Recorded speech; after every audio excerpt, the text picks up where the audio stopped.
Hello and very warm welcome to all of you. कैसे हैं आप सब? मैं आपका मेंटर, आप देख रहे हैं लर्न इंग्लिश विदाउट रूल्स का रेगुलर सेशन। इन दिनों इस सेशन में जो वीडियोस आप तक पहुंचाए जा रहे हैं उसमें मैं आपको ये सिखाने की कोशिश कर रहा हूं कि किसी भी एक्टिव सेंटेंस को पैसिव में कैसे बदलते हैं। इंट्रोडक्शन से सफर शुरू करते हुए जो कई सारे पड़ाव और डिफरेंट कैटेगरीज ऑफ सेंटेंसेस को पैसिव में कैसे बदलें उसके लिए वीडियोस आप तक पहुंचाए गए। पिछले दिन इस श्रृंखला में जो एपिसोड आपके लिए अपलोड किया गया वो था कि अगर किसी सेंटेंस में डमी सब्जेक्ट यानी कि देयर और इट की उपस्थिति है तो वैसे सेंटेंस को हम पैसिव में कैसे बदलते हैं। उम्मीद करता हूं कि ये एपिसोड आपके लिए काफी रोचक रहा होगा और अब आप अच्छे से ये सीख गए होंगे कि डमी सब्जेक्ट वाले सेंटेंस को हम पैसिव में कैसे चेंज करते हैं। आपको ये बात समझ में आ गई होगी कि डमी सब्जेक्ट में आखिर जो है उस सेंटेंस में आखिर क्या ऐसा मौजूद होता है जो हम उसे पैसिव में बदल सकते हैं और कौन से ऐसे डमी सब्जेक्ट वाले सेंटेंस होंगे जो पैसिव में नहीं बदले जाएंगे। ये आप आसानी से समझ गए होंगे। मेरे द्वारा बताई गई बातों से कोई भी अगर आपको समस्या झलकती है, कुछ भी ऐसा लगता है जो समझ में नहीं आया है, वॉइस की जो है हर एपिसोड की बात मैं कह रहा हूं कि किसी भी एपिसोड में अगर आप पीछे भी हैं, अगर आप पीछे से धीरे धीरे देखते आ रहे हैं तो वहां पर भी अगर आपको कठिनाई होती है तो आप नीचे लिख करके मुझे सूचित जरूर करेंगे, क्योंकि सवाल पूछना सीखने का सबसे अच्छा जरिया है। अगर आप पूछेंगे तो मैं उसको क्लियर करूंगा, डिस्कस करूंगा, किसी दूसरे पॉइंट से समझाने की कोशिश करूंगा, वो बात आपके जहन में रह जाएगी। अगर समस्या आपके मन में रह गई तो फिर वो बनी रह जाएगी और आगे आने वाले एपिसोड्स और सेशंस भी आपको समझ में नहीं आएंगे। आज हम यहां पर उपस्थित हुए हैं उसी जो है श्रृंखला में एक नई जानकारी जोड़ने के लिए और ये सीखने के लिए कि हम किस बात का ध्यान रखें जब पैसिव बना रहे हो अगर एक से ज्यादा सब्जेक्ट दिया हुआ है या एक से ज्यादा ऑब्जेक्ट दिया हुआ है। मतलब यह है कि अगर एक्टिव के सेंटेंस में किसी परिस्थिति में जरूरी तो नहीं है कि हर बार एक ही सब्जेक्ट दिया होगा और जरूरी यह भी नहीं है कि हर बार एक ही ऑब्जेक्ट दिया होगा, तो हम किस किस बात का ध्यान रखेंगे जब उसे पैसिव में बदलेंगे, या फिर यूं कह लीजिए कि वैसे सेंटेंस जिसमें एक से ज्यादा सब्जेक्ट या ऑब्जेक्ट की मौजूदगी हो तो उस सेंटेंस को पैसिव में कैसे बदलें। तो बिना देरी किए हुए फटाफट नोटबुक और पेन लेकर तैयार हो जाइए। देखते हैं कि वैसे सेंटेंस जिसमें एक से ज्यादा सब्जेक्ट या एक से ज्यादा ऑब्जेक्ट दिए जाते हैं उन्हें पैसिव में कैसे बदलते हैं। चले देखा जाए।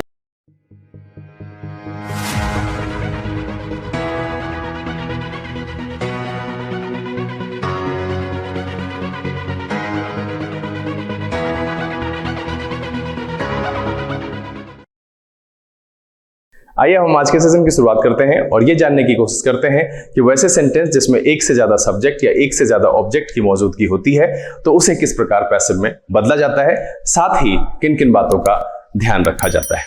यहां पर जो है आज हम क्या सीखेंगे, तो मोर देन वन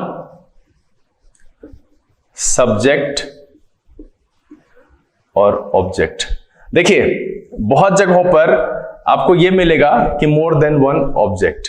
मैंने सब्जेक्ट को क्यों शामिल किया है, क्योंकि थोड़ी सी बात अगर स्पष्ट हो जाएगी तो उसमें आपका कुछ भी बुरा नहीं होगा। इसमें आगे बढ़ने से पहले पुरानी चीजों को मैं एक बार फिर से दोहरा दूं। बहुत सारे बच्चों को गुस्सा आता होगा, लेकिन मैं ऐसा बार बार इसलिए करता हूं ताकि आप इस बात को समझो कि किसी भी चीज को सीखने का तरीका है उसका रिवीजन। क्या होगा इसका सब्जेक्टिव फॉर्म यहां पर लिखेंगे और इसको जो है वो बाय प्लस एजेंट करेंगे, और एजेंट क्या है तो ऑब्जेक्टिव फॉर्म होता है। ठीक है, फिर हम क्या करते हैं, डू फॉर्म को जो है बी फॉर्म में चेंज कर देते हैं और प्लस पास्ट पार्टिसिपल का इस्तेमाल करते हैं, ये आपको पता है। बी फॉर्म में जो बदलाव होता है वो V1 के लिए बी यूज करते हैं, V2 के लिए was और were का प्रयोग किया जाता है, V3 के लिए हम been का प्रयोग करते हैं, V4 के लिए हम being का प्रयोग करते हैं और V5 के लिए हम is, are और am का प्रयोग करते हैं। इतनी सी बात सबको याद हो गई होगी। इतनी बार मैंने चर्चा की है कि अब इसमें गलती होने के चांसेस नहीं है। अगर फिर भी गलती होती है तब आप सचेत हो जाइए कि आपके पढ़ाई के तरीके में कहीं ना कहीं कोई गड़बड़ी जरूर है। अब देखिए कि सबसे पहले हम जो बात कर रहे हैं वो ये देख रहे हैं कि मोर देन वन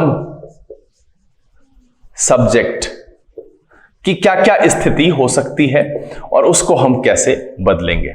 ठीक है, तो सबसे पहले हम इसको ये देखेंगे कि क्वेश्चन कितने तरीके से दिया जा सकता है। मतलब ये है कि क्वेश्चन सेट करने वाला मेरे साथ क्या क्या कर सकता है।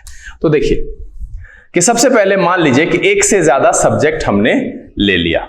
ठीक है, एक वर्ब होगा और एक ऑब्जेक्ट होगा। क्लियर? सब्जेक्ट हमने ले लिया, S स्टैंड्स फॉर सब्जेक्ट। अब ये क्या हो सकता है? तो पहले केस में हो सकता है कि सारे के सारे जो है वो लिविंग होंगे।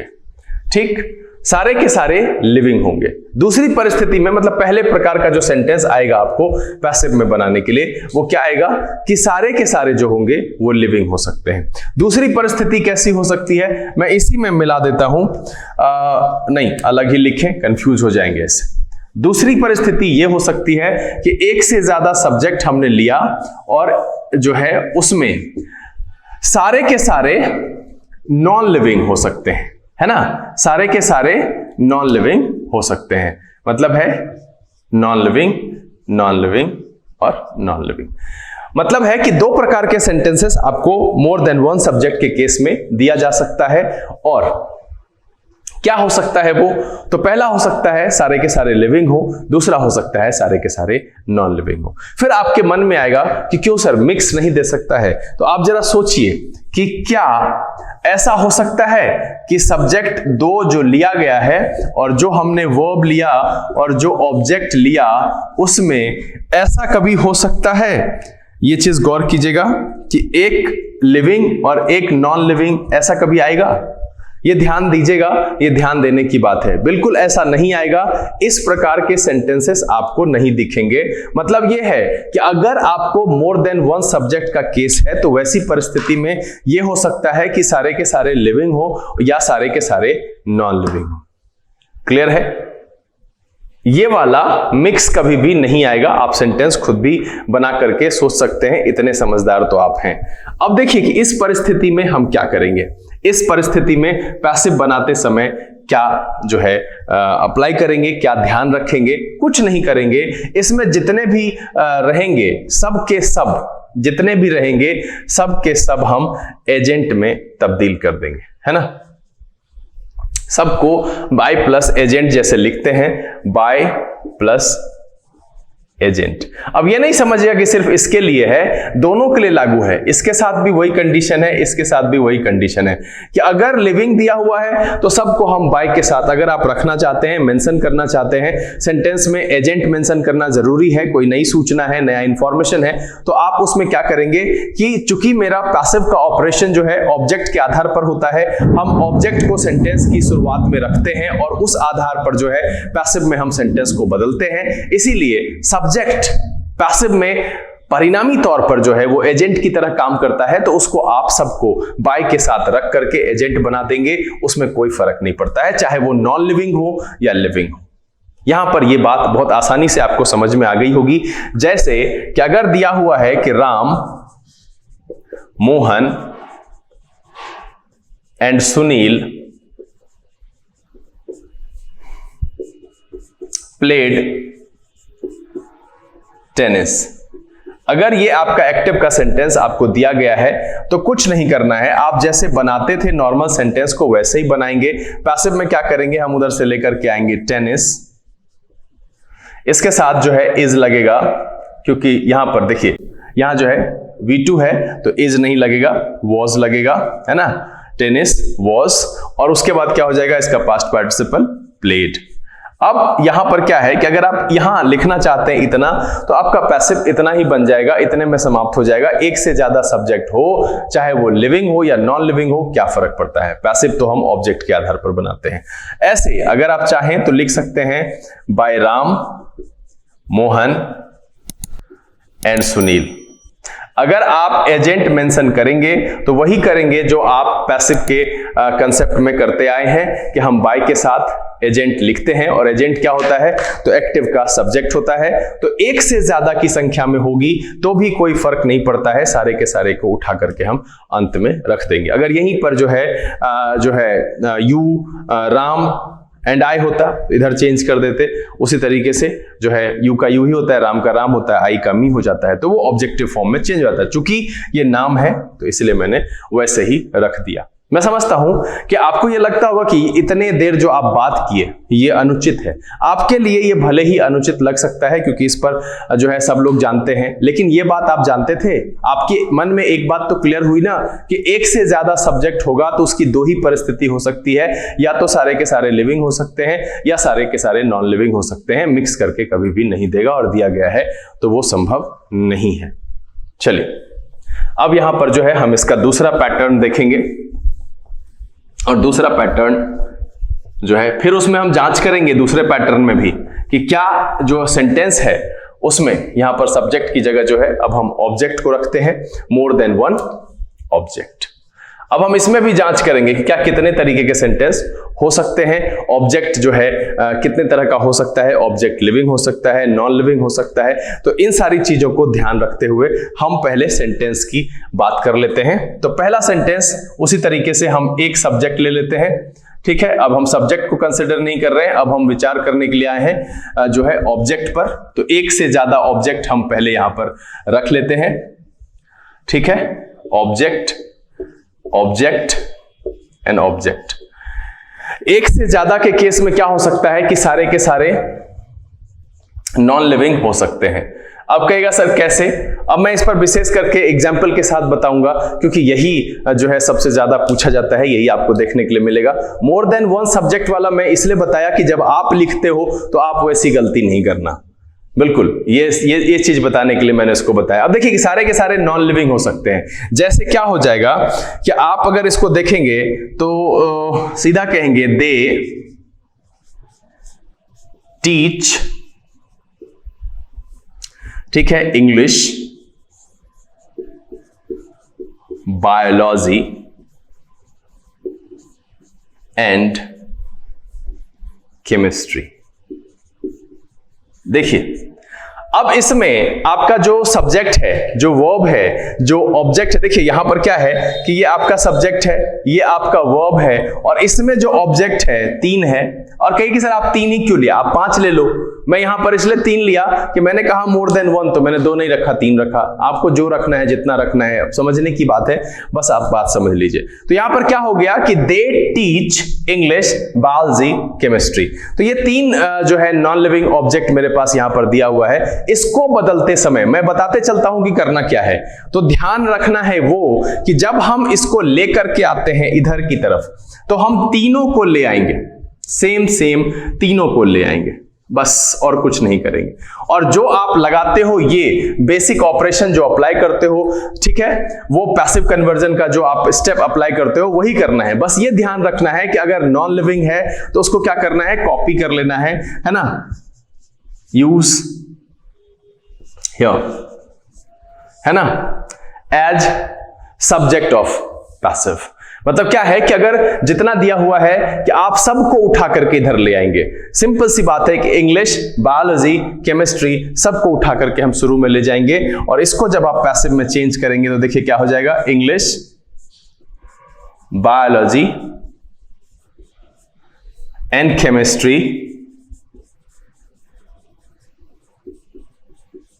अब देखिए यहां पर लगा हुआ है V1, तो इज R M में से कुछ एक लेंगे। चूंकि यहां पर संख्या 3 है इसलिए हो जाएगा R, और यहां टीच है इसका हो जाएगा टॉट, है ना। अब इसके बाद आप बाय देम लिखना चाहो तो लिख सकते हो, नहीं लिखना चाहो तो वो आप नहीं लिख सकते हो। मैंने क्या कहा कि आप सीधा सा है कि पहला कंडीशन ऑब्जेक्ट का आया, ये कि पहले कंडीशन को मैंने सॉल्व कर दिया। मैं कंडीशन निकाल करके बता नहीं रहा हूं, जितने सारे कंडीशन आते जा रहे हैं साथ साथ में बता दे रहा हूं, नहीं तो जो है फिर एपिसोड लंबा हो जाएगा और मजा नहीं आएगा। जैसे मैंने सब्जेक्ट में क्या किया कि जितने मैक्सिमम थे दोनों थे, उसका तो चूंकि उसको एजेंट में बनाना था इसलिए मैंने दोनों प्रकार की, सारे के सारे लिविंग हो, सारे के सारे नॉन लिविंग हो, जस्टिफाई कर लिया। उसको मुझे एजेंट पे बनाना था, मैंने उसको अंत में रख दिया, बात खत्म हो गई। और पैसिव बनाने का जो नॉर्मल हम अप्लाई करते हैं जो मेथड, वही यूज करेंगे उसमें भी डू फॉर्म को बी फॉर्म में चेंज करेंगे और उसके बाद हम पास्ट पार्टिसिपल रखेंगे। सेम कहानी यहां पर भी है कि जो बेसिक ऑपरेशन है पैसिव का कन्वर्जन मेथड है, आप उसको यहां पर अप्लाई करेंगे कि अगर एक से ज्यादा नॉन लिविंग ऑब्जेक्ट दिए हुए हैं, सारे के सारे को यूज कर लेंगे कहां पर, शुरुआत में जो हम पैसिव का सब्जेक्ट बनाते हैं सबको उठा करके रखेंगे। ठीक है, चलिए ये बात समझ में आ गई होगी। अब इसी को मैं यूज कर लेता हूं दोबारा, क्यों लिखूं फिर से। अब देखिए कि अब मेरे पास क्या है कि अब मैं यहां पर दूसरा सेंटेंस ले रहा हूं और पॉसिबल ये है कि बिल्कुल एक से ज्यादा ऑब्जेक्ट हो और सारे के सारे क्या हो, लिविंग हो, है ना। ये भी तो पॉसिबल है कि एक से ज्यादा ऑब्जेक्ट हो और सारे के सारे लिविंग हो। क्लियर, ये चीज आपको ध्यान देना है। पहला पैटर्न क्या हुआ कि एक से ज्यादा ऑब्जेक्ट हो, सारे के सारे नॉन लिविंग हो। तो वैसे परिस्थिति में जब पैसिव बनाएंगे तो क्या करेंगे, जितने भी ऑब्जेक्ट होंगे सबको उठा करके हम पैसिव के सब्जेक्ट के तौर पर रखेंगे और चूंकि वो नॉन लिविंग है तो वहां पर फिर वो फॉर्म ऑब्जेक्टिव और सब्जेक्टिव की तो बात ही नहीं है, हूबहू सामने आ जाएगा। अब ऐसी परिस्थिति में क्या करेंगे कि इसको देखिए, इसके साथ भी हम वही करेंगे,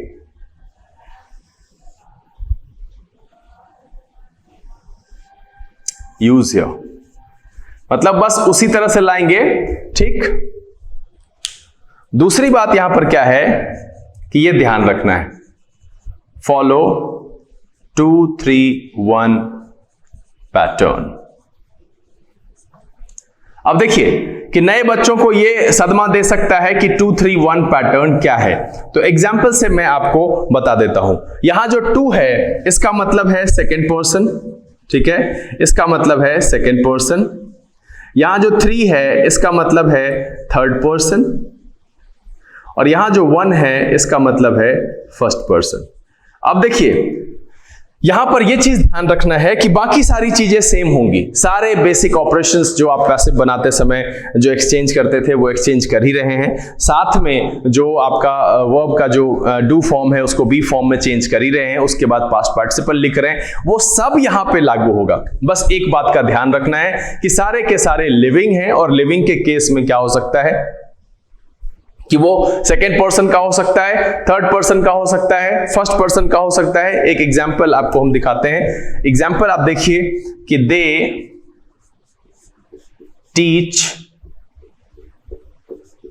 teach you Ram and me.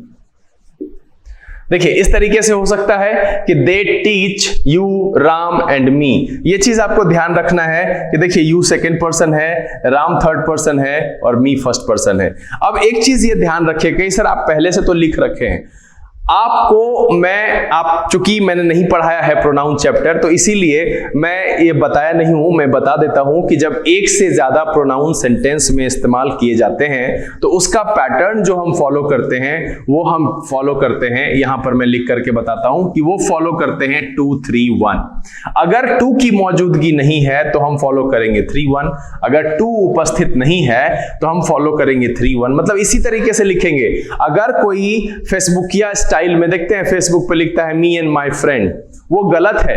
आप मी एंड माय फ्रेंड लिख ही नहीं सकते, माय फ्रेंड एंड आई, जो वहां पर अगर आप सब्जेक्ट के तौर पर लिख रहे हैं। मतलब यह है कि पैटर्न क्या होना चाहिए कि अगर मेरा सेकेंड पर्सन सेंटेंस में नहीं है तो हम क्या करेंगे 3 1 लिखेंगे, अगर थर्ड पर्सन नहीं है तो उस केस में हम 2 1 लिखेंगे और फर्स्ट पर्सन नहीं है तो उस केस में हम 2 3 लिखेंगे। मतलब यह है कि हर परिस्थिति में मेरा 2 3 1 पैटर्न फॉलो होना चाहिए।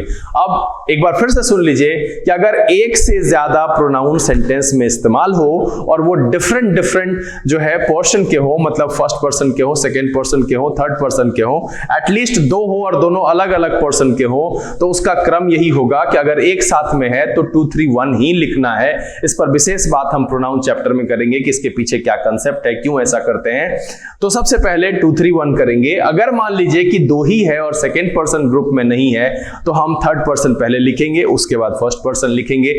अगर थर्ड पर्सन नहीं है तो सेकेंड पर्सन लिखेंगे और फिर फर्स्ट पर्सन लिखेंगे, और अगर फर्स्ट पर्सन सेंटेंस में नहीं दिया गया है मतलब जरूरत नहीं है, उसको मेंशन नहीं किया गया है, तो हम सेकंड पर्सन पहले लिखेंगे और फिर थर्ड पर्सन लिखेंगे। मतलब यह है कि हमेशा से हम 2 3 1 के पैटर्न में पलटेंगे कुछ नहीं। देखिए यहां पर 2 गायब है, यहां पर बीच से 3 गायब है और यहां लास्ट से 1 गायब है।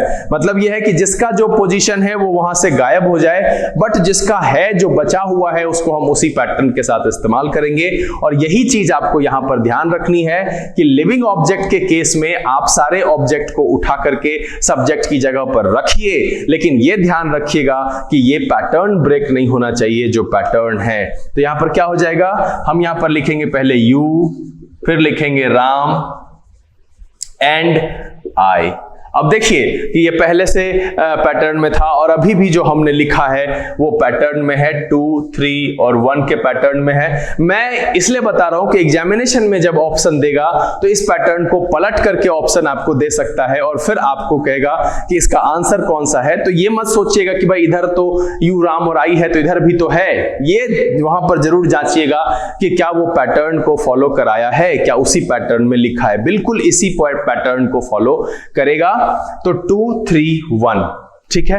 उसके बाद अब यहां पर देखिए कि जब ये आ गया तो इसके बाद क्या हो जाएगा, टीच है तो आर हो जाएगा, एक से ज्यादा है इसीलिए आर लिखे, टीच का क्या हो जाएगा डॉट। अब यहां पर बाय देम लिखिए कि आप नहीं लिखिए, कोई फर्क नहीं पड़ता है, आपका सेंटेंस पैसिव में बदल गया।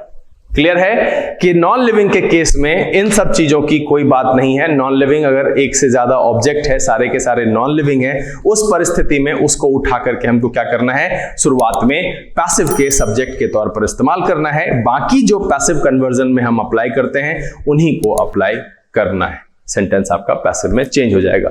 दूसरा पैटर्न यहां पर आया कि अगर सारे के सारे ऑब्जेक्ट लिविंग हैं, इन दैट केस आपको यह ध्यान रखना है कि जब आप उसको उठा करके शुरू में ला रहे हो तो उसका पैटर्न जो है 2 3 1 होना चाहिए या 1 2 3 होना चाहिए। आपके ये नया क्या जोड़े, तो देखिए ये 2 पैटर्न होता है सेंटेंस को लिखने का। साधारण वाक्य में जो नॉर्मल सेंटेंस होता है उसमें हम 2 3 1 लिखते हैं, लेकिन अगर कोई क्राइम जो है उसका सेंटेंस है, कोई गुनाह कबूल करने वाला है, चाहे कहीं पर भी कुछ भी ऐसा कन्फेस कर रहे हैं, तो उस कंडीशन में हम 1 2 3 का पैटर्न अप्लाई करते हैं। बस इतना ध्यान रखिएगा कि सेंटेंस कैसा है। अगर कोई कन्फेशन वाला है, गुनाह कबूल करने वाला सेंटेंस है, तो इस पैटर्न को फॉलो कीजिएगा। और अगर नॉर्मल सेंटेंस है जहां पर कोई जो है क्राइम या गुनाह कबूल करने वाली ऐसी कोई बात नहीं है, तब उस समय में 2 3 1 पैटर्न फॉलो कीजिएगा।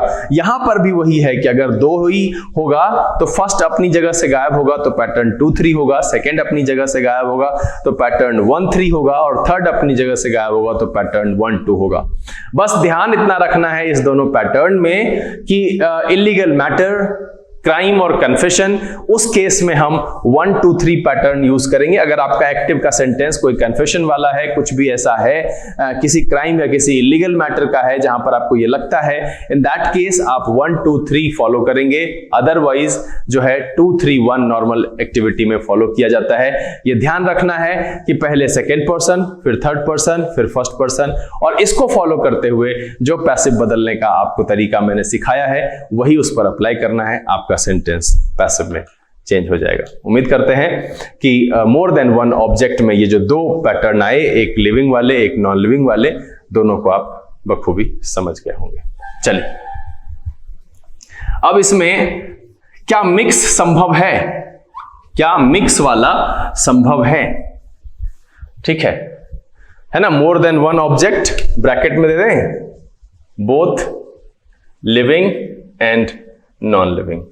मान लीजिए कि हम 2 ही लेते हैं और इसमें जो है एक आपका लिविंग है और एक आपका नॉन लिविंग है। क्या ऐसा हो सकता है, क्या यह संभव है कि आप मान लीजिए कि आपके सेंटेंस में जो है ऑब्जेक्ट जो दिया हुआ है वो एक से ज्यादा है और एक लिविंग है एक नॉन लिविंग है। एग्जाम्पल देखते हैं कि आई टीच यू इंग्लिश। बिल्कुल हो सकता है। अब देखिए कि इस केस में यू जो है वो लिविंग है और इंग्लिश जो है वो नॉन लिविंग है। तो मतलब ये है कि मोर देन वन ऑब्जेक्ट के केस में जो एक परिस्थिति तीसरी जो कि मोर देन वन सब्जेक्ट के केस में नहीं थी वो यहां पर है। मोर देन वन ऑब्जेक्ट के केस में लिविंग और नॉन लिविंग दोनों पॉसिबल है। तो इसको कैसे बनाएंगे? इसको बनाएंगे, इसका जो मेथड 1 है, इसका मेथड 1 है उसमें क्या करेंगे कि हम लिविंग को यहां करेंगे यूज, यहां यूज करेंगे और इसको कॉपी एज इट इज, ये जैसा है उसको वैसे ही कॉपी कर देंगे और बाकी जो पैसिव कन्वर्जन का लगाते हैं वो लगाएंगे। पैसिव जैसे बनाते हैं वही बनाएंगे। यहां पर मैं कुछ भी नहीं बता रहा हूं तो उसको ये नहीं समझिएगा कि हो गया। पैसिव जैसे बनाते हैं वैसे बनाएंगे। मेथड पहला क्या हुआ कि अगर हम लिविंग को उठा करके यहां पर ला रहे हैं तो इस केस में जो है ये आपको यहां पर कॉपी कर लेना है। और जो पैसिव का है, जैसे अगर हम लिविंग को ला रहे हैं कि यू, अब इसके साथ देखिए V1 है आर, टीच का हो जाएगा डॉट और इंग्लिश कॉपी कर लेंगे। बाय मी लिखना है तो लिखिए, नहीं लिखना है तो नहीं लिखिए। देखिए मैंने क्या किया इसमें कि सबसे पहले इसका जो पहला तरीका है मेथड 1 है उसमें मैंने क्या किया कि लिविंग को सब्जेक्ट की तरह इस्तेमाल किया पैसिव के। तो हमने यू को यहां से उठा करके यहां रख लिया यू, और टीच का जो क्या कहते हैं पास्ट पार्टिसिपल है वो टॉट होता है। चूंकि V1 है यहां पर जो है वो मैंने सिर्फ V लिखा है, ये चूंकि आपका V1 है इन दैट केस वहां पर क्या हो जाएगा यू के साथ R लगेगा, टॉट इंग्लिश बाय मी, और इस तरीके से आपका सेंटेंस पैसिव में बदल जाएगा। चलिए इसका दूसरा मेथड देखिए।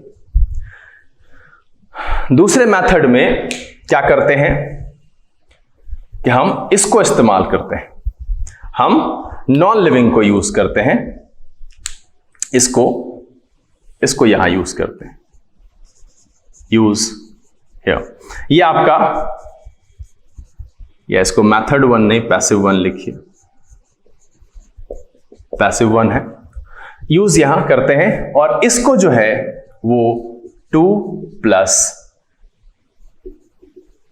लिविंग ऑब्जेक्ट, उसको 2 के साथ यहां पर कॉपी कर लेते हैं, 2 प्लस लिविंग ऑब्जेक्ट। अब बना करके देखिए कि अब हम इंग्लिश को उठा करके यहां ला रहे हैं। ठीक है, हम क्या कर रहे हैं, इंग्लिश को उठा करके यहां ला रहे हैं, तो इंग्लिश आ गया। अब इंग्लिश मेरा सिंगुलर है तो क्या हो जाएगा, एज हो गया, है ना। अब उसके बाद जो है टॉट और 2 यू, है ना। लिविंग के साथ क्या करेंगे, यहां यू है तो अब जो है हम इसको कॉपी कर रहे हैं यहां पर, और कैसे कॉपी करना है तो 2 के साथ कॉपी करना है, तो 2 के साथ कॉपी कर दिए 2u। आप चाहो तो बाय मी लिखो या ना लिखो, कोई फर्क नहीं पड़ता है। तो देखिए सबसे पहले जो लिविंग नॉन लिविंग मिक्स है इसका जो तरीका है वो आपके पास 2 आ गया, मेथड 1 एंड मेथड 2। ये जो है आपका पैसिव 2 है।